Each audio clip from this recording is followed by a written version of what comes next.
Welcome to my YouTube channel.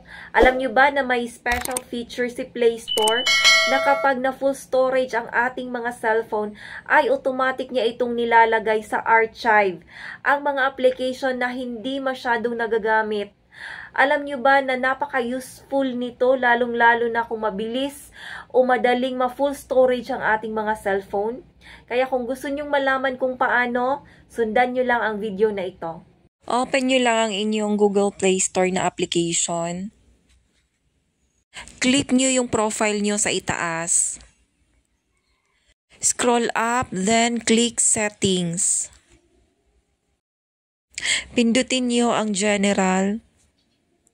Scroll up at hanapin ninyo ang Automatically Archive or Archive Apps.